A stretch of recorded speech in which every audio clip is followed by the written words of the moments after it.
Welcome to NFL Daily, where we never use air quotes about our championship drought. I'm Gregg Rosenthal here in the Chris Wesseling podcast studio. So excited on Tuesday, as usual, to be joined by my friends Jourdan Rodrigue of The Athletic and Colleen Wolfe of the NFC champion Philadelphia Eagles. What is up? I've been listening to Too Short for 72 straight hours. It is really exciting, and it's not just you two guys this week. We have a special guest from across Los Angeles. Let's welcome her in as well. Yes, Yay! It's Mina Kimes from the Mina Kimes Show. Featuring Lenny, ESPN, NFL Live, all of that stuff. Welcome, Mina. Is this the most women ever on an NFL? Gregg, are you a heroic ally today? Are you making history? I'm loving it. I always feel a little more comfortable, right, with female energy around me. Mm-hmm. I have been accused of maybe not, the most masculine guy, but no, we're just talking ball here. That's what we're doing today, and we're celebrating Colleen because she is gonna be celebrating me. Amazing. She is gonna be on the field at Super Bowl 59. If you are lucky enough to be in the stadium, I don't know if any of our listeners are gonna be there. Reach out to us. Let us know. You will be seeing Colleen on the big screen at the Superdome, kind of going in and out, which I think is like the coolest gig ever. And the fact you're doing it with your team playing is really cool. Yeah, and Joe Thomas and Rondé Barber. So great it's like a fun group too. And it's nice that the last time I worked a Super Bowl that the Eagles were in was in Minnesota. I didn't work in Arizona. So it's nice that I feel like it's a good location that's not freezing cold. Oh my God, Minnesota. I know. I get Jourdan, flashbacks. I don't know if you were. Oh my God, it was so. It was the kind of cold where you walk outside and you feel like you're being punched in the face the second you open a door and walk outside. It was insane. But that was one of my favorite Super Bowls to ever, honestly, because I was in the end zone. Yeah, I was covering as a writer, and I was in the end zone where the Philly special happened, and it was one of those football memories I'll never. It's tell me about it. But I will never forget seeing Nick Foles leak out, and then you're not supposed to cheer in the press box, and I mean, it's not. Let's be real. I was cheering against the Patriots every Super Bowl possible, but the press box went nuts just because it was such an insane, insane play. Yeah, it was just such a cool moment, and we were literally right there. Oh, I love that. And the guy who ended that game for the Eagles, Brandon Graham, might be playing. He might be coming back. How about that? I really hope so. Any inside intel? You gave us some good Brandon Graham intel. No, but as soon as I find out, I will let you know. I will let everyone know. Well, we have a lot of work to do, not just today, but before we leave for New Orleans. We got a bunch of NFL Daily shows. Jourdan and I are going to talk some All Pros, but we also have a live show that Jourdan and I will be involved with, which Mina Kimes is hosting Monday, February 3rd at the Belasco Theater in Los Angeles. Tickets are available now. You can go to minapodlive.com, and every dollar of the ticket that you spend will be spent to support the wildlife disaster relief efforts of the California Red Cross. I am really excited about this. Monday night, Mina has the anxiety of putting together this show hit quite yet. Yeah, it's been a bit of a scramble, but we've already sold a lot of tickets. And by the way, I know it's $50. It's a lot, but not only does all that go to wildfire relief, Omaha Productions is matching it. So you're basically donating $100 to wildfire victims here in Los Angeles, and you get limited edition merch. I showed you guys the hats. You get snacks, and this is not, the graphic has been updated to reflect this. There's another guest on top of you two and Chris Ryan and Andy Greenwald, the Eagles fans, as Colleen knows all too well. Kobe Turner of the Rams. So Rams, the Ramley in Los Angeles. Jourdan, you know him. You've interviewed him. You spent a lot of time with him. How excited should people be to see Kobe Turner? He's just a wonderful person, first and foremost. And also, by the way, he was Goo on Masked Singer this year. So people who are fans of that show should come out and meet Goo from the Masked Singer. Kobe Turner is an awesome dude. And it's no surprise to me that he was excited and one of the first people that came to mind in terms of talking about this and helping and wanting to get in the community. Great dude. Happens to be a pretty badass nose tackle as well, by the way. Right. Yeah, He's like, oh, by the way, he led all rookies in sacks last year. By the way, he has 18 sacks in 2 seasons as a nose tackle, by the way. Just throwing that out there. Yeah. I'm so also sad that I'm missing TikTok this, dancing. by the way. Oh, yeah, he does have good TikToks. He'll be there in spirit. You're going up against opening night, so yeah. Well, that's an overrated But event. I will still donate. Competition makes us better. I'm looking forward to it. I remember when you first you reached out to me at first, and you were like, "Hey, you guys did a show once. You were on the NFL podcast, right, in Hollywood?" And I was like, "Yeah, it was this great place. It was the Bourbon Room." I was like, "It wasn't too big though, probably like 400 people or something." And Mina's like, "Oh no, that's big. That's great." And then I start asking me, "Okay, so where is this show gonna be?" And she's like, "Oh, well, either I think the Wiltern or the Belasco Theater. These are big ass theaters. I didn't realize Mina, that. we gotta fill this place up. We gotta please buy tickets. Buy for all your friends. Yeah. I have to tell you too, Mina. So I was like very excited about this. Obviously, this NFL Daily and Mina Kimes pod featuring Lenny crossover is like really exciting. I did take a while to respond when you sent us the original flyer showing that it was indeed at the Belasco, because I had to take several nervous walks around the block because I was like, at the where now? Oh my God. It's one of the great things about Los Angeles, though. I really love LA, and we've all been really affected by this wildlife. The wildfires that went on, and have close friends or family. Almost everyone that I know in LA like has people close to them affected, and I think it's because we feel really connected to this city now. It took me like a few years. I've been here for 12 years now, and I love it. And one of the things I love about is the great downtown theaters, or really the theaters all over the place. There's such cool diversity of the different theaters. Each one has like their own little personality. Belasco is very cool. It was one that was like dormant for years, and then they brought it back 15 years ago. So it's going to be really fun. Hope everyone listening that's in LA, come out. We don't ask for much. NFL Daily, come support Mina Kimes and all of us. It'll be really fun. All right, we are going to talk football today. Yeah, we are. We have not really gone over all the crazy amount of head coaching hires that have happened since like our last full show. I did like an emergency topper on everything that was going on with Liam Coen, because it's one of my favorite stories that's happened in years, just the drama that led up to that. But we haven't talked about the Raiders hiring Pete Carroll. We haven't talked about the Cowboys hiring Brian Schottenheimer. And I'm going to throw in the Jets and Liam Coen, because all 4 of those coaches had press conferences on Monday. And we're just going to talk about our impressions. No major structure here, other than I will order it in terms of vibes. I'm really into opening press conferences. This is something I've done since forever. I remember the Pete Carroll Seahawks one is maybe the best opening press conference of all time by any head coach. I remember at the end of that, I was working at Pro Football Talk at the time. I was like, I'm in. I want to join the Seahawks. This is going to work. And he had it all. And so I'm going to rank these 4 press conferences in terms of vibes. We'll go in that order. And it has to start with Pete Carroll and your boy, John Spytek, who was a guest on the Playmakers podcast. So he was. You are a kingmaker, the Playmakers podcast. Now we know how he got that job. It couldn't have hurt. It couldn't have hurt. Good pub. He was great on the show. I'll start with you, Mina. Pete Carroll, less about the press conference for now, and maybe more just, do you think this can work, and is it a good hire here for the Raiders? I think it definitely can, because Pete Carroll, unlike a lot of first-time head coaches or even retreads, there's no mystery as to whether or not he has the leadership, the culture, the CEO stuff down. The players love him. We know all of that. I always say, when people ask me about a first-time head coach, I always say, well, first of all, I don't know if the guy's going to be a good leader, right? Like, we didn't know that about Sean McVay when he was 32 or whatever. We know that about Pete Carroll. So that mystery is taken out. We also know that he's been very good with the young quarterback, which I think we all think the Raiders are probably going to go in that direction at some point soon, if not this season. He is a brilliant defensive coach. He's one of the best secondary coaches of an entire generation, maybe all time.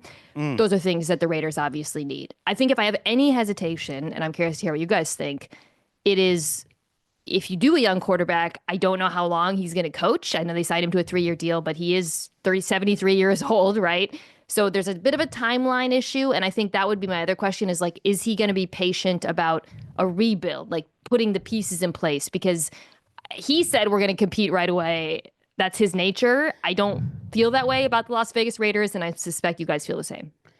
I don't feel like as a total roster that they are quite ready yet. You can obviously be ready we've seen this a couple years in a row, one with the John Spytek led Bucks and also with these Rams teams that have kind of crushed the draft the last couple of years, that you can get way more ready in a hurry if you do knock the draft out of the park. A lot of people don't talk about with Spytek especially is, when they were overhauling and then fitting a roster around Tom Brady specifically, this was, okay, what else do we need to get in the draft and who do we need to still add in order to continue to like build this roster around that quarterback? So I did believe when Pete Carroll said that. I do think he believes that based on potentially what their plan could be.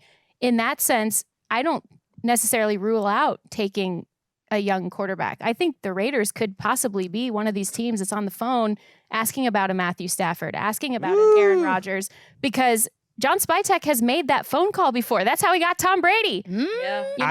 It's funny because you're right, Mina. He talked about patience, but another takeaway I had was when he kind of echoed what you're saying, that maybe he is on a timeline. Let's actually listen to Pete Carroll talking about him wanting to be good right away. You're all wondering about timelines and all that. It took us a few years to get to the very top of the last couple programs I was with. We're starting right now, going for it immediately. We don't have some timeline. We got to make it 5 or 6 years down the road. That's not what we're thinking. We're going to start right now to go after it and build this team as quickly as we can. First of all, shout out to Pete for being the only head coach to not wear a suit. He just went you have the same quarter outfit zip. on. I do have a similar. You're wearing Peyton your Pete Manning, Carroll. I like it. Pete Carroll. We're around the same age at this point. I don't know. I feel like when I was in Seattle for training camp, I guess it was the last year that Pete Carroll was in Seattle. So he was either 71 or 72, depending on when his birthday is.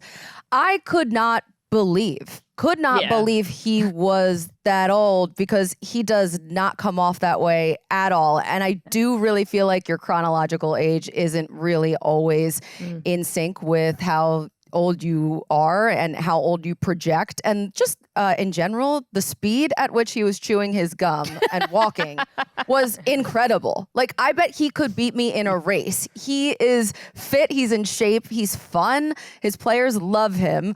At the press conference when Marshawn Lynch yelled out, can we hear that? I'm so proud to be part of that and recognizing that we get to represent our following. And here in Las Vegas, to do it in this setting right here, where people can't wait to come see us, they can't wait to see what we're all about, wherever our fans come from. We do want to fill our stadium up with our guys. I know that we have a good draw for people from out of town. There you go. That's what I'm talking about. Hey, Mark, settle down a little bit. Mark, he's whip smart. He's got his humor still. I mean, Marshawn Lynch just being there and doing that, you can see the bond that he had with his players and the effect that he had on his players, and they still have his back and they're still showing up. It's amazing. And the vibes that he had with... The vibes he had with Spytek immediately, who they admitted they didn't know each other really coming into this process. And they're like, Pete's like cutting him off and making jokes, and they're going back and forth, and they're having good time. It all makes, that part is all great. I have to say, after having the experience from 12, 13 years ago or whenever he took the Seahawks up, I was thinking like, well, there's still a little, even though he has a lot of energy, you're right, he's younger than he seems. He doesn't have as much energy as he did when he took that Seahawks job and when he was trying to prove to the world kind of he could be an NFL coach, and he has everything to prove. This is a different stage. That's because he was like 20 years old at that point. It's very different, but it was turned down just a little bit. As a Seahawks fan, Mina, kind of where does this take you emotionally? And do you think you can crank it up again? And now you got Marshawn Lynch, like as a Raiders fan, they're all just gonna turn into Raiders. Is there anyone you would want vouching for you more than Marshawn Lynch? First of all, like in the world, who if you could pick any human being to like to say I F with him, it would be him. Pete Carroll, I mean, like he's the ultimate vibes. It's not surprising that he ultimately like immediately had chemistry with Johnson. The man could have chemistry with like a rock. In fact, I don't know if I've ever told this story. I remember a long time ago I did a story on, was this Antonio Brown? I can't remember who I was talking. No, I was talking to Patrick Peterson. That's it. Patrick Peterson. I was in Florida And I was talking to his mom, and she was talking about like his recruitment and like getting through, like being like a top draft pick, and just unprompted, she was like, whew, that Pete Carroll though. No, stop it. No. That man was a legend at working moms. That sounds bad out of context, but you know what I mean. He would go into that living room and you would give him the world. And he is just an unbelievably charismatic person. But as far as like what kind of at the end of the Seattle, a lot of the reporting, this isn't me talking out, it was that the message got a little bit stale with some of the older players, and there was like a turnover, and it felt like it just kind of felt like the natural life cycle of a team. So I think just like a new group of players, young quarterback, I think it'll work out well. I really do. I think this was a good hire. I think especially for this Raiders team, where they are now as an organization and the coaches that they've run through, this is a great hire in terms of it. I don't know if it'll be great for Pete Carroll. Like, we'll see. I think he'll do a good job, but it's a great hire for them. We don't know about the coordinator positions on either side of the ball. It's like Bo Hardigree has been thrown out for offense. Patrick Graham might stay there. He's also interviewing with the Jaguars and Liam Coen. But just the vibes, I like having the Raiders I will say back. one thing. Something about the Raiders that's been a problem over the last couple of years is how incongruous the front office and the head coach seem to have been. Yeah. And then you're sort of pairing people together. I like that they went and did this at the same time. And, I know John Spytek from our interview, but also from having a lot of conversation about football with him. And like, that dude knows ball. And he builds through the trenches. That's what he likes to do. And I think Raiders fans can appreciate that, hearing that first and foremost, because they have a couple of key pivotal guys, including Max Crosby, who they're going to want to keep happy over there. But also, I think Pete Carroll is going to really like hearing that about John Spytek's ideas and his methodology over the years. And first of all, determining what personality and what ethos your team actually has, and then supplementing or pruning where you need to. That's been the trademark element of those Bucs teams between Tom Brady and Baker Mayfield, and really continuing to stay in contention. Spytek mentioned Brady and Baker specifically, saying, yeah, we want to build through the draft, but we also will have our eyes open to guys who could come in and help us right away. And they were talking about the quarterback position. And that did send alarm bells to me of like, are they the Stafford team? The more that you see the reporting that's out there, and it's not even reporting, it's Les Snead and Sean McVay not specifically committing to him coming back. Like that's all I need. If Les Snead is not committing to Matthew Stafford being back right around the same week when they were meeting up in Cabo 4 years ago or whenever it was. It's this week. It was this week. Then Wow. When you think about the supply and demand that is out there, like Stafford would get them a decent pick, I think. He would absolutely have a market. He would be the belle of the ball, and the Raiders would be an interesting spot. All right, real quick. Yes. I just want to say that in terms of if you were doing power rankings of head coaches, the AFC West is absolutely stacked with personalities now. The fact that you have I love it so much. Pete Carroll, Jim Harbaugh, Sean Payton. Man. I mean, it's so good. I'm in. I don't know if Andy Zoomers Reid, remember obviously. What's Your Deal. You guys, Yes. do you think like people under the age of 25 are aware of No, Pete give Carroll him the and context, Jim Mina. Harbaugh? Give him the context. I mean, the context is Jim Harbaugh and Pete Carroll friggin' hated each other's guts Yes. going back to college. And then it translated into the NFL. And for really the early Russell Wilson years, for like four, and then especially when Colin Kaepernick was the quarterback at the Niners and the Seahawks hated each other. And it wasn't That's just fun. like history, and it wasn't just the fans. I've talked to the players. They hated each other's guts, and the coaches hated each other's guts. And there was this, when was What's Your Deal? What year was that? I'm looking at it now. It's after the 2009 Stanford USC game, in which Harbaugh's Stanford team won by 34 points over Pete Carroll. Yikes. And then he goes, "What's your deal?" Nice game. And then It's on the end. Go look it And up. then It's the best incredible. part here, and I forgot about this part, is that immediately Harbaugh just like dismisses him and turns away, and Carroll like follows him as if he's gonna He like walks him do down. something about it. Like he just Yeah, stays on him, and eventually he just gives up. That is so And- good. That's so much ego. You could I see love it. that tension again when Yes. the Niners and the Seahawks were rivals, ultimately culminating in one of the best NFC Championship games of all time. The tip, like after every game, and Harbaugh, I think Carroll's record against him was, he beat him a lot with Russell Wilson. You just look so mad after every game. I love it. I think that divisions are better with coaching beef. Yes, and like for Andy Reid to be, the most successful, at least in the NFL level of the four, but by far the lowest ego. The three, not that there's anything wrong with Pete Carroll and Harbaugh and Sean Payton all believing in themselves. They absolutely should. Those games are going to be in primetime. They're going to be great. I think there's going to be more Jets games in primetime because the NFL is not afraid to put a Jets team in primetime. We'll find out about the quarterback situation there, but I'm going Jets as my number 2 team in terms of vibes in the building. Aaron Glenn gives great press conference. Couldn't be a more popular pick, I think, for Jets fans. He said all the right things. It was like a perfect best man speech. It was so short. That's what you want to do. He just nailed it. It was short. They actually didn't even allow that many questions, and they let him break apart, and they did the local stuff separately. But it was awesome. Let's listen to Aaron Glenn talking to the media. Put your seatbelts on and get ready for the ride.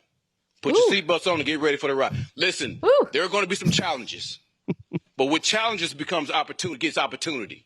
But here's what I do know: we're the freaking New York Jets. So we're big.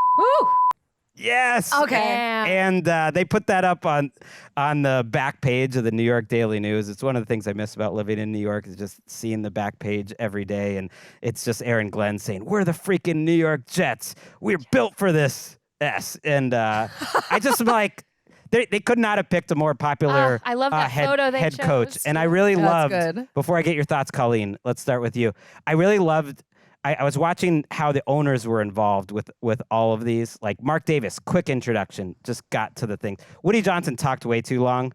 But he has said to reporters after the fact that he's learned some things, that he's made some mistakes. And at least he's saying publicly that he's going to take a step back maybe and let Aaron Glenn and their new GM, Darren Muji, start taking charge of this organization. Yeah. What do you think about this hire, Colleen? I love Aaron Glenn here. The Jets select him for a second time. First time was first round in the draft. Now he comes back as a head coach, and he brings that whole Dan Campbell vibe. We saw it with Ben Johnson too. Just like I don't know what that is, but it rubbed off on both of them. And I don't know if Aaron Glenn was just always like that. And same thing with Ben Johnson. But he's perfect for New York. He handled all of the reporters and all of the questions so well. And that's so important because it's almost like you get tested right away. Like when you're in a new environment, it's true for anyone starting a new job at any point or hanging out with new people. You kind of like get tested by the group to see how far they can go. Are you going to break? And he did not. He's perfect. And I can't wait for the Aaron conversation to happen with Aaron Rodgers. Well, they asked him quite a bit about that, and he just said it will be talked about. I'm open to it. We have spoken with Aaron Rodgers. That all seems positive. If you want to keep Aaron Rodgers, yes, they were able to reach him, unlike the Packers at this point in the year. It's a win. I think Aaron Rodgers might take it as a win if they wanted to keep him, but we won't know about that probably for a little bit. What do you think? It's a small thing, but it actually does matter. And I know there's going to be like some eye rolls from listeners being like, it's not that big of a deal. I've had conversations with people who have been either in the OC job, the DC job, it didn't work out, and they kind of reflecting, or the head coach job, it doesn't work out, and they're kind of reflecting on like, what should I have done differently? What would I have done? How could I have reset the path or really started out as strong as possible? And one of those things, particularly in that market, is having that little side scrum with the reporters. Getting FaceTime away from the main live stream, the TV broadcast, and really getting that time with the people who are going to be looking at you in that room and asking you questions, writing about you single day. And I know people go, the media, it's not, whatever. But that actually does matter. Winning those people over, first of all, but also connecting with them immediately and setting a tone and setting a standard. That is super, super important. And it actually is one of the things that you hear if the jobs, of people going back and self-scouting, if it doesn't work out. Like, I wish I would have. It's not a given that those asides happen in so many places, including in Los Angeles. Those asides do not happen. And so I think that is super, super important that he did that, because he wanted to be directly in the mix with all of them, similar to how he must have been constantly in scrums when he's a player and say, this is the standard. We are going to talk directly face to face as people. And this is what I'm about. And I need to show you that with looking in your eyes right now. I really like that point because I think people hear that and they're probably some folks' first response is, well, of course the reporter likes it when the coach talks to reporters and treats them like humans. But that's not what you're saying. Like, it speaks to a level of emotional intelligence and just IQ generally in terms of managing human beings that is so important in being a head coach. It's not specifically about the media. It's about how he is managing what is a very precarious situation. I was impressed with the way he handled the Rodgers stuff. Colin, you talked about like just even addressing it. He could have been really defensive or weird or vague about it. He was just like, we're going to talk, figure it out, which is, I believe, accurate to the situation. I don't know. I have my own thoughts about that, but I don't think that they've had their minds made up completely. What are your thoughts? I think they should move on from him. That's financially, if they keep him, they're going to be tied for another. There's a huge financial hit, not just this year, the next year. I also just think the vibe shift is necessary. You got to do what it takes to keep Garrett Wilson happy if I'm the Jets. So that's my take. But let's just not beat around like the most shocking and perhaps impressive part. He sounds genuinely happy to be a New York Jet. Yes. Which was not a foregone conclusion with this team. Like, when was the last time someone said we're the freaking New York Jets in a positive connotation? Right. And we all believed it. Like, even the backside of New York, I'm like, wow, that actually, like, you could read this as a negative if it was coming from anyone else. But he really seems happy to be there. He really stressed that too, that this was the only job that he wanted, that he made sure to schedule those second interviews with, I think it was the Saints specifically, after the Jets, because this is where he wanted to go, and just talked about how he loved being there as a player, and you just can't write the story of him being there before. And I think it's a good spot. It's different than it's been lately. They announced structurally he reports directly to the owner, and the new GM Darren Muji, who great job by Darren Muji, who didn't have a lot of pizzazz at the podium. You don't blame him. His first spot there, like, he was completely ignored. Like, and he loved it. He literally got one question at the press conference, and he's like the new general manager of the Jets. And the one story he told was terrible. He talked about how impressive Aaron Glenn was in this interview with the Broncos back in 2022, that when they were interviewing him, they were like, what are you going to say to, the team on your first day? And he's like, well, you want me to do it now? And he said he was the only coach that was like, yeah, sure. And he actually did the first day speech. And Get out of here. And the whole room was like, oh my God, this guy is amazing. Like, and it really stuck with us. And then I'm like, yeah, bro, but you hired Nathaniel Hackett. That is not a good end to the story. Like, you totally botched it. But I thought he's going to have a lot of power. I think Aaron Glenn, and I like he got Darren Rizzi there. Darren Rizzi was at the podium. Coach Riz is with him in New York. And yes, I have to think Aaron Glenn actually had an impact on Woody Johnson saying the words, quote, I have to look in the mirror and be a better owner. I've watched the Jets for 20 plus years. That is new. You have not heard Jerry Jones say that. No. Just saying. Good tease. Let's take a quick break, and we'll be back talking about the Cowboys and, yes, the Jaguars after the break.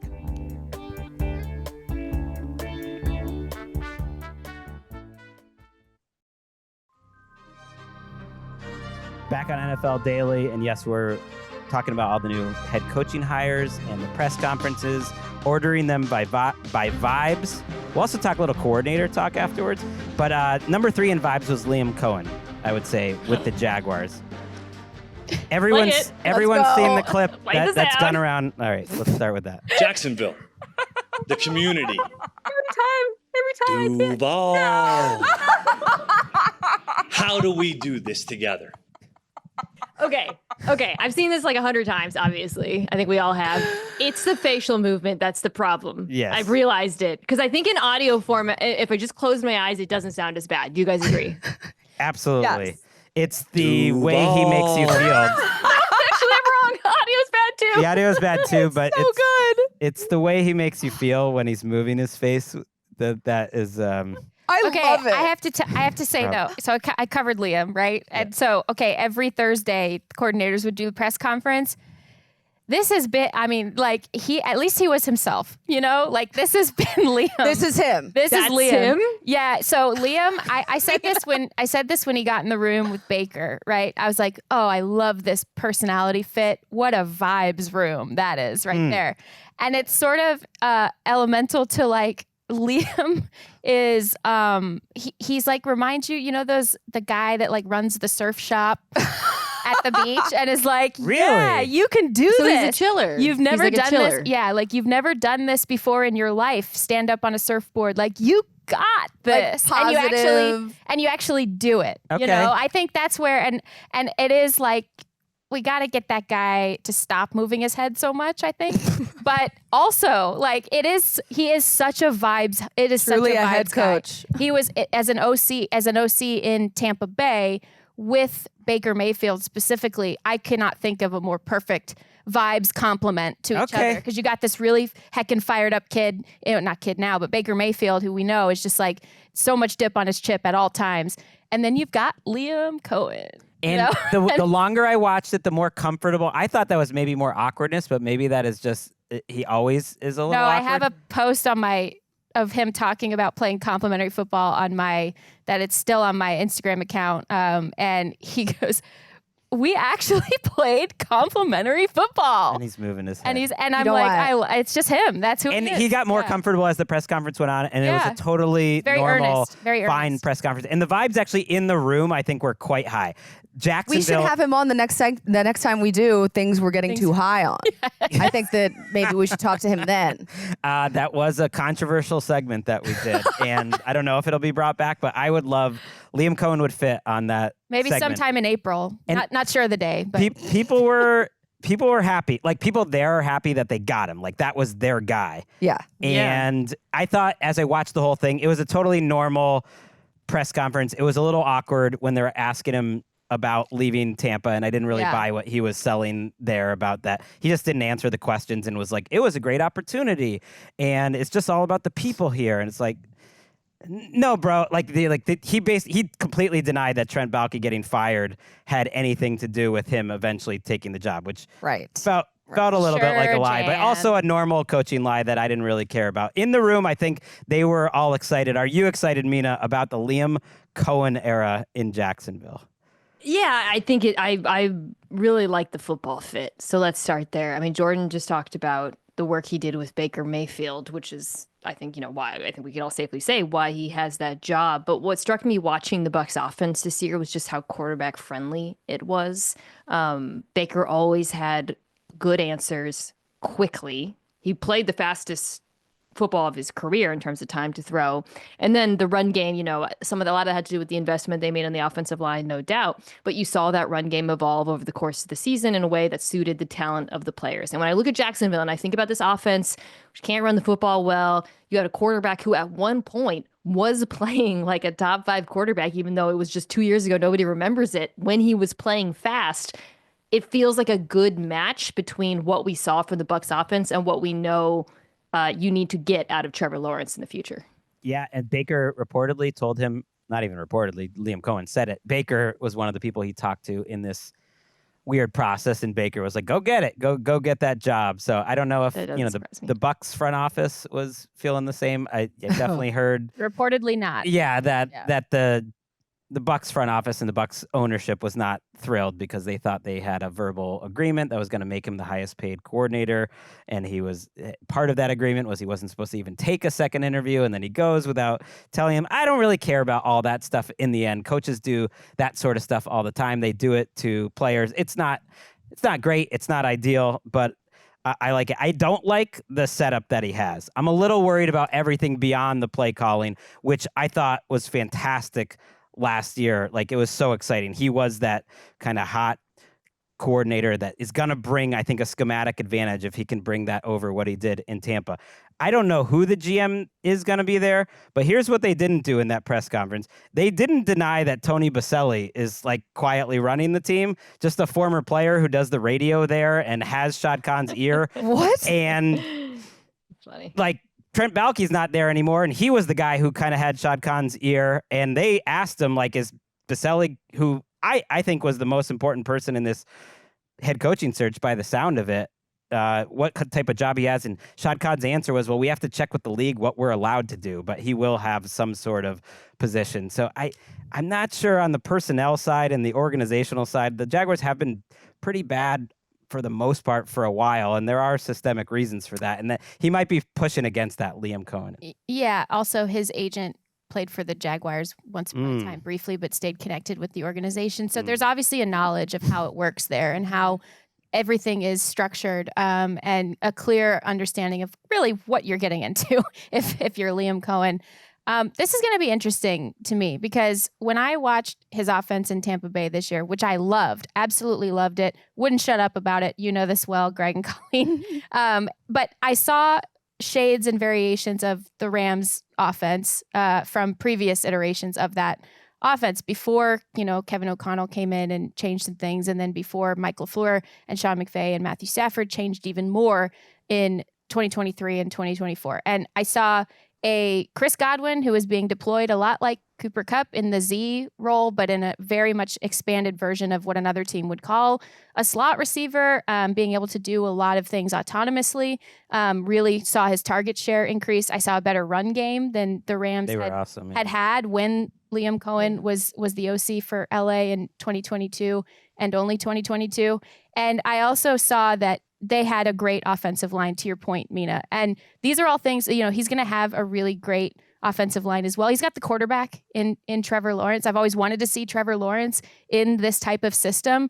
For me, though, and I've sort of said, it seemed like Liam was pretty open all year about the fact that maybe he was a year away. I think this is a really friendly market to onboard as a head coach, as in that division. Absolutely. Yeah. And also and like you have an O-line and you have a quarterback. I don't think they feel like they have an O-line necessarily. But I think pieces of it, right? Yeah. But I also think that for me, this is going to be, what does the next version of this offense look like after you put on tape what probably is going to look functional and cohesive in 2025? I have no doubt that they'll come out firing. Nobody's going to know really what to expect from Trevor Lawrence in this system, and they'll put enough pieces around. But similar to like a Bobby Slowick after 1 year trying to move this offense into the next phase, even though he had not actually been part of the process of doing that, I'm very curious as to what Liam Coen is going to do beyond this year, what his offenses are going to look like in the 2.0, 3.0, 4.0 versions of what Kyle Shanahan, of what Sean McVay, who he specifically the latter was very connected to in his press conference, and thanking him for his guidance and all of that. And so I'm curious about what that's going to look like after they come out hot, probably in 2025. What is 2.0, 3.0? How do you evolve this forward if you're Liam Coen? To me, that's what this job actually is.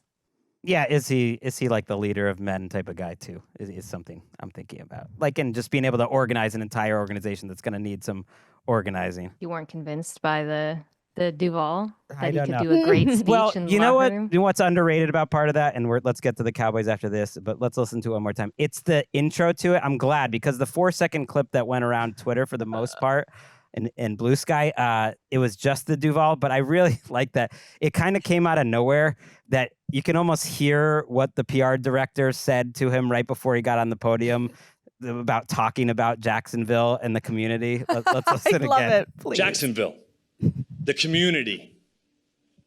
Duval. No! How do we do this together? And his eyebrows. He's got the eyebrows that kind of switch during it too. I got it. The like whole thing. Jacksonville, the community, as time wears on, is becoming a bigger and better part of that for me. It's really like an underrated gem. I had a whole other normal quote I was thinking about throwing out there. His whole to show that it was actually pretty good. It actually was totally fine. It was a totally good normal press conference. It was not Adam Gase with the Jets. I promise. I watched the whole thing. That was a time. Yeah, imagine though if he had hit him with like, we're gonna take it to the limit, like a real deep cut throwback. I do want to point then out, he would have won over the internet. Yeah, true. I do want to say though, it's interesting the juxtaposition. I wonder what you guys think about this between Ben Johnson's opening press conference when he adamantly and very specifically was like, I don't care that I never had a famous last name. I wasn't basically making these sort of references not so subtly to the McVays, the Shanahans, saying overtly he wanted to beat Kubiak, saying overtly he could not, he enjoyed beating Matt LaFleur specifically. I think that the juxtaposition was very interesting to me because, you know, Liam Coen came out and was like very Sean McVay heavy, right? And so I think that juxtaposition, I'm tracking it. Yes, Liam Coen made a point over and over to give Sean McVay a ton of credit, saying like he would be honored to be considered part of that tree, and that was graduate school, and his whole life was changed by being in the Rams building, and was loving up his old boss. Let's go to Dallas, where yes, it's fourth in vibes because Brian Schottenheimer was very happy to be there and was tearful, and I thought did a good job, and I thought had a real head coach haircut. Like it was a good Schottenheimer sort of visor, like haircut with kind of like a little fade. Like it was good. It was, I appreciate it. Okay, all right. He was great. He was emotional. He did what he could, but his bosses, Jerry and Stephen Jones, were so incredibly defensive that it felt like the whole press conference was settling scores, and the tone was set early, even by the reaction that they got starting the press conference. Our new Dallas Cowboys head coach, Brian Schottenheimer. This is amazing. And Chief Operating Officer, Executive Vice President of Player Personnel, and co-owner, Stephen Jones. All right. Yeah, we'll clap for you. That's crazy. It's like a strange hire from the outside looking in, because people aren't excited about what they've seen out of Brian Schottenheimer offenses. And I do believe he is planning to call plays. By the way, Aaron Glenn is not going to call plays. Liam Coen is going to call plays, if we're tracking that. I think Brian Schottenheimer could be a better head coach than he was an offensive coordinator. They actually made a fairly compelling case once you got past a lot of the just defense. Jerry made the case? I actually think compelling case. I think that they made a compelling enough case that they wanted to have continuity and a change at the same time, which is confusing. But the case that he made that, like, look, we've never met these people want us to bring guys from out of the building and hire them, and we've never met them, and that seems crazy to me. Yes, that's part of the point. I do get that, but I also kind of get that seems crazy to them too, because that's not how like most businesses work. And I don't think that's that crazy that you could have a broad spectrum of people that you at least know within the NFL, and you would have a feeling, and he's in your building every day. I don't think like that's necessarily that crazy of a way to hire a coach. It's more the Schottenheimer of it all, Mina. And you watched him as the offensive coordinator in Seattle. He was up and down there. He's had some pretty rough years as a coordinator. He's had some okay years. What did you make of all this, and that he's getting his first chance here at age 50? He's no longer just Brian. He's the head coach of the Dallas Cowboys, is what Jerry said. I guess the familiarity thing, I think, would resonate with me more if it was a successful organization. And you could say, well, the Cowboys have been successful recently, but the offense felt really stale last year, even before Dak Prescott got hurt. It has felt like this is, I think there are some teams where you're like, I understand why they're sticking with someone in the organization, maybe, or someone people are excited about. This is not one of those teams. This is a team that I thought felt like really needed to be shook up in some ways, and they went in the opposite direction, pardon me. I did find something very interesting about what Schottenheimer said, though, and I'm curious to hear your guys' thoughts on this. When he spoke, and he was, I thought, fine and normal and presented well, but he was oddly specific about the offense. I don't know if you guys heard that part. He used all the great buzzwords. Yeah. Yes. He was like, we're going to use cut splits and motion, and we're going to improve the run game. I was like, whoa, first of all, that never happens, right? That's why it jumped out to me. Usually it's buckle up your seatbelts, this is Jets football is much more normal. But also made me think he might be distancing himself from the Mike McCarthy offense. Because you guys remember, he didn't call plays. McCarthy took over play calling after Kellen Moore left. So I do wonder if Schottenheimer is trying to signal, hey, we're going to go in a different direction here. And if I was a Cowboys fan, that might be the glimmer of hope I'm finding in all of this. Maybe because, Greg, you talked about like Schottenheimer in Seattle, he did call an incredibly explosive offense that kind of hit a wall for a litany of reasons. But there's a possibility that we might not have seen from him the kind of offense he actually wants to call in Dallas. Supposedly, Clayton Adams of the Cardinals is the favorite to be the offensive coordinator. And Clayton Adams is one of those guys who's kind of known as a run game, creative savant. He's an offensive line coach, which is an interesting thought, and very creative and has a great reputation as kind of one of those guys. And yeah, to your point, I think that would be interesting. And then you have Eberflus. I love that. Probably going to be the defensive coordinator. It's not the hire yet. Like, you better be careful. Reportedly, allegedly.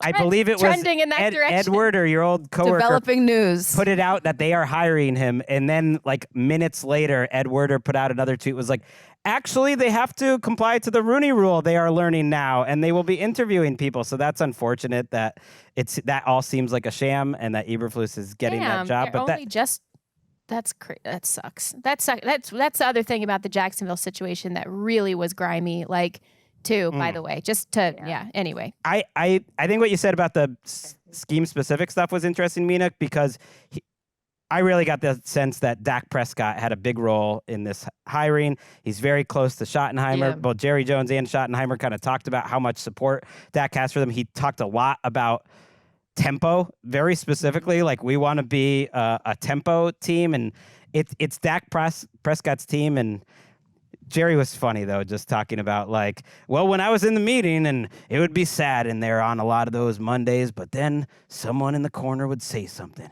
and I'd say like, oh yeah, that's a pretty good point. Who was that? And it was my guy Shotty. He also called him a puppy. He's 50 years old. He's a puppy. So, I mean, that makes Pete Carroll look pretty young as well. Just a young dog at that point. But the continuity, I think, is important because those relationships are already in place. And Brian Schottenheimer has been waiting for, no pun intended, his shot for a while now. And he even said that he was not ready years ago. And of course, he's going to say now he is. But think about all of the notes that he's been taking and just watching how everything works in that building and probably noting anything that is dysfunctional and knows what needs to be changed. Now, it's a matter of will they have the resources to actually do the things that need to be done, and will it work? Does he have the right ideas? But I could buy that he is like a people person that is better maybe at that aspect of the job, which is kind of what the Cowboys' job is because they have so little power. Like you were hearing Mike McCarthy essentially complain he didn't even have power over his own schemes some of the times. Like, so that's a rough situation. Let's listen to one thing Jerry said that he liked about Brian Schottenheimer. Like, sometimes it's cool to have a guy who's been around the block. I like his baggage. I like his baggage. Ooh. I like that experience. And one of the things he said to his mama is, Mama, I'm going to get what Daddy didn't get a chance to get, or got a chance but didn't get. And I'm going to get a Super Bowl if it kills me. And his mother, of course, was emotional. This one will be for Daddy. The first one will be for him. I appreciate Shotty's facial expressions through that entire, I felt he struck the right balance between uncomfortable, appreciative, and stoic all at the same time. It was a lot of mama and daddy. And it was a lot of crying, and it reminded me so much, Mina, of that Mina's face landman speech. The whole thing, it was all about daddy. I was actually moved. I was like, do it for Marty. You can do it. I think Jerry Jones probably says daddy on a daily basis more than any of us are comfortable. Sorry. This, you know what? Watching, because we aired that, a lot of the Jerry presser, and there's other parts where he's just negging him for half the time. It was like 90 minutes long. Remember what I said about the Nobody's not a head coach. Yeah, nobody thought much of him. He has a lot of baggage. He kept saying, this is the biggest risk I've ever taken. Hiring a man without head coaching experience. We were like, that literally happens all the time. It felt like, have you guys ever been at a wedding where the brother-in-law or someone's giving a toast and it's like 15 minutes in and they're still like, he's a real piece of shit. And you're like, are you going to get to like the nice stuff soon? They're like, he cheated on his last girlfriend. He didn't even finish college. Mom and dad hated him. And you're just sitting there like, oh my God. Is this going to turn positive at some point? That's how I felt watching that. A full roast. Can't wait for Tim Wolfe's wedding. It was it was sort of the opposite of what I said with the Jets. Remember I said that was like 15 minutes long and the opening speech was short, and the Cowboys thing went on for like 80 minutes. And I made this thing. I was like, I'm going to work while having these on in the background. I was like, I got to get on with my day, Jerry. It's like still going. We had to go off it on NFL Network. Like it'd been too long. That's pretty classic of when he holds court at the league meetings too. He'll say make multiple points and then counter his points and then make a new point. You have to stay the whole time to make sure you get the full picture of what it was. He just holds you hostage. Yeah, and he knows it. He holds court. Like he has the floor, and not surprised to see the acting chops, by the way, for that reason. So I had a buzzword that really like set off a flare in my brain, and I just went back and I remembered some of the shots of his face when the Green Bay Packers put up 48 points on him. And when Schotty said, marry the run and the pass, that is something that I remember when Matt LaFleur was first kind of getting his feet under him. And then further after him, Kevin O'Connell was getting his feet under him. The talk and the conversation about marriage of the run and the pass, specifically as it pertains to making everything look the same, run or pass out of the same pre-snap looks, getting your motions and your timing correct on those, running play action, and getting your passing game deployed out of establishing play action. I just thought back when he said that to Jerry Jones's face, and there were many shots of him sitting up there as his team got their butts kicked by an offense that does that extremely well and is known for that type of thing, and also further, whose coaches are known for using that exact language. And you talked about his notes, Colleen. I have no doubt that Schotty's been sitting back and taking notes over what works in the league. Now, will he have... Let's go. We're in on Schotty. Will he have the runway, the autonomy, the support? Will he get the play? All of that, yeah. Will all of it work? We don't know. We just never know with any of these guys. But that was definitely a buzzword, a flair word for me. Set off some alarms. He does have a quarterback. He's got CeeDee Lamb and Micah Parsons. I mean, he's got some things. He has a chance. We'll see. I'm not like writing him off. I think people have been a little too crazy just because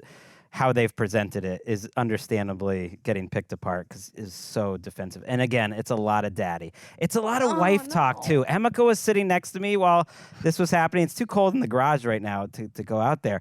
And so I had it on. And she's what like, do you mean? Do you usually go to the garage? I go watch, go work in the garage or whatever. And it's a lot of, like, she's like, why doesn't he just tell his wife at home how much he loves her? Why does he have to do it up there? It's a lot of wife and mom and dad talk up there. I have a lot of thoughts at the podium. About this, but I don't know. Family franchise. Here. Yeah, but it's like, hey, thanks for sticking with me when I'm never home. All right. Oh no. Mina, we've taken up a lot of your time. I do want to get your thoughts quickly on your new Seahawks coordinator before we let you go. That was it for the head coaching hires, but an interesting hire. Another familiar name, Klint Kubiak, is the Seahawks offensive coordinator. Was with Minnesota and then was with the Broncos. Briefly was the play caller there when Nate Hackett got fired, and was with the Saints last year. Now he's going to be Geno's guy. Do we think he's the right guy to steward the next era of Geno? I just realized his brothers are Clay and Klein, and they all their names start with K. All the Kubiaks. It's a kettle of Kubiaks. I'm trying to make that stick all year. I know, right? It's like we're taking risks in the NFL. Brian Schottenheimer, Klint Kubiak, all these things. I think I'm optimistic, but cautiously. I think the Saints offense was really hard to evaluate because of all of the injuries. Obviously, the quarterback being primary, but really, I thought they were tanked by the offensive line. And I think that does concern me because we all know that's the weakness of the Seattle offense. I think they're going to try to fix it this offseason. But I think that would be my biggest question is, can he find a way to adapt? Because, Jordan's talking about running. Everybody wants to marry the run, the pass, but it's a lot harder when you can't run the football, and it's hard to run the football when you don't have a good offensive line. And this is basically nuked the Seattle offense, right? It nuked it this year for Ryan Grubb, who went from calling it offensive Washington with one of the best offensive lines in football to a very bad one and couldn't adjust. And I think that's going to be the challenge for Klint Kubiak. That said, I think some of the principles, even he's from the Shanahan tree, shocker. Well, I guess it's his dad is the originator, so it's not really, I don't even know. He's from Kubiak's tree then, I guess. Literally, physically. He is a Keep branch going, of- Mina. I mean, Go. Keep sharing. yes. Keep I mean, sharing. how does that work exactly? How Yeah. does the tree start? Yes. Well, as Jerry Jones would can say, tell you. Starts with daddy, yeah. He kind of is the Clint Kubiak, I think. Colleen, if you were a Kubiak, you'd be Colleen with a K. How do you feel about that? Ooh, weird. Super weird. Colleen Never. with a It's never K. been done. I don't think. I've never seen a Colleen with a K. Clint Kubiak is sort of the most direct Nepo baby badass, possible because he really started with his dad, and then the organization that his dad won a Super Bowl for kind of picked him up after that, and then when he needed a better job, Kyle Shanahan gave it to him because Kyle Shanahan got his first job from his dad, and now here he is in Seattle, venturing out on his own. I think there's another Kubiak still on the 49ers. Yep, Clay Kubiak is still on the They all look 49ers alike, staff. too, by the way. I'm looking at photos. Well, they all look come identical. from the same brothers. The tree, tree. Mina. Yeah, that's right. If you want to hear more we'll about the see. kettle of Kubiak, Wait. come to the Belasco. No, what's up? I have one more thing for Mina. Mina, is Nick's family hitting you up for a ton of tickets for the Eagles? No, but this is the thing, and we can maybe end here, that I wanted to say about Colleen, which is I love doing podcasts with her because this is by far the most credibility I get with my in-laws is when I do anything with Colleen. Like most people, Hell yeah. like usually the number one thing I get asked about working at ESPN is, do you know Stephen A. Smith, right? I'm telling you though, if it's people from Philadelphia, do you know Colleen Wolfe? Amazing. What is she Yes. like in person? Does she smell good? No, I'm just kidding. My in-laws who are like crazy, like Silver Linings Playbook style Yeah. Eagles fans talk about Colleen like Oh no. I like love that. they knew her. They're like, she's come up so they're like legitimately so proud of you because you like came up through the local Philly. And anyway, so they're gonna be so impressed. They think it's so cool that I know you. That's really funny. And the fact that we lived in the same neighborhood growing up, I did, and my Nick and husband. his family lived in the same exact like development. So yeah, love that. kind of a small world. Weird, right? It is a small world. I love yeah. Colleen's hosting Mina. Tell him she's hosting the Super Bowl, like the Super Bowl, the Super Just Bowl. like in, Yeah. in She is stadium. hosting it, Yeah, like, it'll be Guys, fun. I'm going to tell them, but I'm going to say, but don't watch opening day because there's a more important show going on in Los. No, you can watch it because you're in Philadelphia, but not if you're in LA. If you're in LA, come to the live podcast. Screw Colleen Wolfe. Perfect. Yes, the show is I love your in-laws. Tell them I said hi. 7 to 9 p.m. on Monday, February 3rd, the day before we get on a flight to go down to New Orleans. Doors open at 6:30. And yes, as we mentioned, all proceeds from the ticket price will go to support the Red Cross California Wildlife Disaster Relief. I can't wait. It's going to be really fun, Mina. What are we going to do? We'll have to talk about it. We're going to make it great. Probably get into some football. I I think- suspect that'll be A dabble. discussed. That's a good idea. What fun. Mina Kimes, everyone, and check out her podcast, The Mina Kimes Show, featuring Lenny. We love Check her Mina. out on NFL Live. Say goodbye in the manner of Liam Coen. Goodbye. You're so creeped out right now, right? You're so creeped out by that. I am creeped out. It's the Horrifying. movement that, It is. that does it. It is. It's the great Mina Kimes. We will wrap up our show. We're gonna actually tie a few loose ends here. Okay. The three of us. All right. After we're gonna talk like Surprise! we're gonna get. Yep, I am surprising you a little Great. bit. We're gonna talk the coordinators. Just so I just feel weird that we haven't mentioned Robert Saleh is back with the 49ers. Mhm.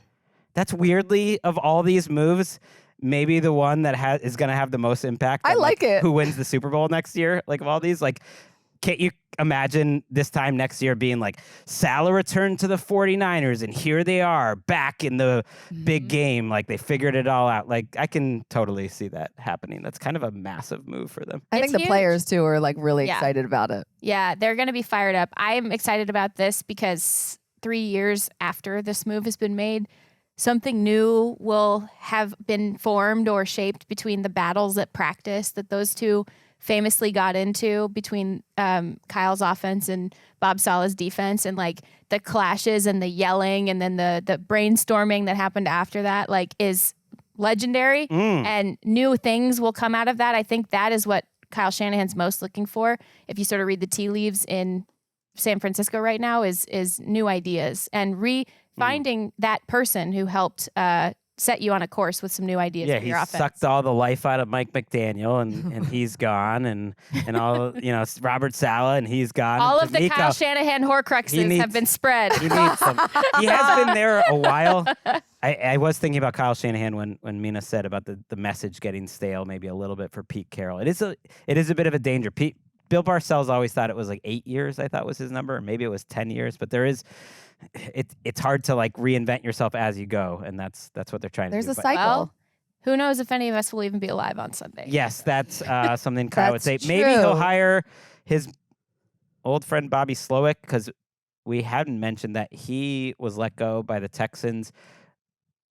Not a surprising move to me based on what they looked like on paper, but is surprising in the sense that DeMeco Ryans is going to be a third-year head coach, and his team has made the divisional round back-to-back years. And so you don't want to celebrate a firing, but I think that showed something from DeMeco Ryans, and I think it made sense. So we'll see who's going to be the option there. The Bears announced that their offensive coordinator is going to be a man by the name of Declan Doyle, who Ben Johnson spent time with in New Orleans in Sean Payton's staff, and Sean Payton took him to Denver. Is he straight from Dublin, this man? I don't think so, because his dad was a strength coach at Iowa who ran into some controversy and was fired for making racist comments when Urban Meyer tried to hire him at Jacksonville. And I was like, oh, wow. But that's his dad. It's not Declan. For Ben Johnson to choose this guy and say, that's the guy I want running my offense. He's like 28 years old, too. He was born in 1996. My math's probably off. But it's crazy how younger some of these coordinators are getting. They just keep getting younger and younger. And we keep aging. Denver staff keeps getting picked apart. Like some position coaches. That's another one. Darren Muji, I believe it is. Moji, the GM of the Jets, was from Denver as well. So Sean Payton, that's a credit to him. And then who am I forgetting here? I think you got them all. I think we're good. Yeah. Offensive coordinators. We'll announce them as they are official. We've talked about these guys enough. Now we have to actually see them do the job. Apparently, this really young guy, Tanner Engstrom, is supposed to be Aaron Glenn's offensive coordinator with the Jets, but that's not official yet. We'll see. He is the favorite. People thought he was going to get the job with the Lions, and Dan Campbell decided to go with John Morton. That was who I was thinking of, who is 55 years old, not a young gun, and has been around a lot, and was also on that Denver staff. So, Isn't Nick Caley in the mix too? For offensive coordinator for the Jets? Yeah, they're in. Supposedly the reports this guy Tanner Engstrom, who's very young, and I think maybe was surprised. People were surprised that he didn't get the job. To my knowledge, the Jets haven't requested Caley yet, as of this, as of yesterday when I looked into it. But this was. It doesn't mean it's not coming, but McVay was noting publicly that they haven't sent that over yet. But you wanted to talk about Dennis Allen, right? Yes. That's what I was on my phone for right in front of you rudely just now, just trying to make sure we got. That's a good staff Dennis there. Allen I think Ben Johnson, he had an idea of what he was going to do, and he put it together. I think Dennis Allen can be a good defensive coordinator again in the NFL. I wanted to mention something that started way back at the beginning of the season, and we made a promise to our listeners when we did the tiny table that we would circle back at the end of the year and we would decide who had the best picks. And it was supposed to be a committee of people. I think only one of those people that we announced as part of the committee is sitting back there right now. That's Eric Roberts. So Eric Roberts is going to decide who won the tiny table competition of 2025. I'm surprising everyone here. Yes. I meant to go over the over-unders with Mina, but we were running long. It's not. We made eye contact. I had to have something ready, and I'm like, I don't know no, what's you're happening good. right now. None of us do. Here are our picks. Oh, no. Okay. I'm going to give you my take on it before we even start. We all were pretty mixed. It's going to be tough for you to pick, Eric. Had some good ones, had some bad ones. Mine were that the Seahawks will win the division and that the Cowboys will collapse. Those are mine. Jordan's were the Texans are going to the Super Bowl and a starting quarterback will get traded before the deadline. Colleen had some vague one to start, which was that perfect. But it was so right. The Bills will run the football well all year long. Yeah, they did. Yeah. And Trevor Lawrence will have a career best season. So that didn't go too well. We also had a speed round, by the way. I said Kyler Murray will get some MVP votes. That's not going to happen. And that Chris Olave was going to have a monster season. That's not going to that didn't happen because of injuries. Jordan had Max Crosby winning Defensive Player of the Year. Not so much. Jackson Smith and Jigba being the number 1 receiver in Seattle. That did happen. There we go. That there did we go. happen. And then the Colleen had the Falcons winning the division and the AFC South getting 3 teams into the playoffs. So, all right, the speed round. I don't think I really prepared for that one. You skimmed right over this too. We've texted about this all year, Greg. Is that one of your big regrets this season? That's true. Is that you were so right about the Cowboys, but you moved off your take like so fast. The second week, I was like, I guess after they won big in week 1, the second week of the show, I was like, I guess I was wrong about my tiny table. No, I was right. You got to stick with it. I don't know. We didn't exactly cover ourselves in glory here, Eric, but you get to decide who is the winner. And the winner was supposed to get steaks. Yes. Like actual steaks. That's right. And what Jordan pointed out will be the deciding factors that you were wishy-washy about your Cowboys take. And I want the Bills to win something this year. Colleen's take about the Bills running the ball. Congratulations. Look at that. I did not know that you would be the judge of this. I also forgot that this was a competition. So thank you. I'm honored. We saw that coming. Speech? Anyone you'd like to thank? You know, I love coming in here on Tuesdays. My See You Next Tuesday crew has been awesome all season long. This has been really fun this year, and I can't believe we're all going to New Orleans to watch the Eagles in the Super Bowl. This is the last one in the studio, so I'm glad we did it, and I'm glad you ended up a champion. Thank you. I meant to bring I'm glad we all sniffed out Greg's attempt at manipulating the contest at the last minute. Okay, since she's pushing me to it, I meant to mention the over-under draft with Mina back in the day. But it just felt like that was such a nice note that we went out on, and I didn't want to bring that up awkwardly. It's a little awkward yet you did anyway. that I went 4-0 and went undefeated for the 3rd straight year. There he is. He just cannot help himself. The Bills over 9.5. I mean, they had that early. The Bears under 9.5. Nailed it. 49ers didn't even sniff 11.5. Got that under. The Texans came down to the very last week, and Davis Mills got it done for me. 4-0. People are saying this is one of the most unbreakable records in sports, Colleen, because I've heard that. We did this on the Around the NFL podcast as well. I'm just setting 3 straight years. Undefeated. It's a total 11-0. I just want to say, speech. I set that was your speech. I set my stopwatch just to make sure that you and Colleen had equal time. You did not have equal time. You had more time than Colleen. I do want to give your son some credit. Oh, that's right. Walker made picks too. How did his over-unders go? I went back and listened, and you said that you were gonna bring him into that over-under show, but he went kind of chalk and just picked the overs for last year's championship game teams. Okay. And we talked a lot of tree talk here, and your tree performed pretty well. He went 3-1 last. Wow! Wow! Greg! Good job by Walker. He went what you've over done. on the Chiefs, Baltimore, the Lions, and the 49ers. Look all what Daddy over did. Their numbers. Gotta be Can proud. everyone stop saying the word daddy, please, for the love of God? I've never been more proud. Play the music. He nailed 3 of those. 49ers didn't come through with the let's get out of here. Kevin Clark went 3-1 as well. Mina went 2-2 with her picks, but she had a great first pick over Broncos, which is like by 6 wins. So yes. smart. When we're circling our bets from the beginning of the season, when it's the last time for See You Next Tuesday, you know football's back. From Walker.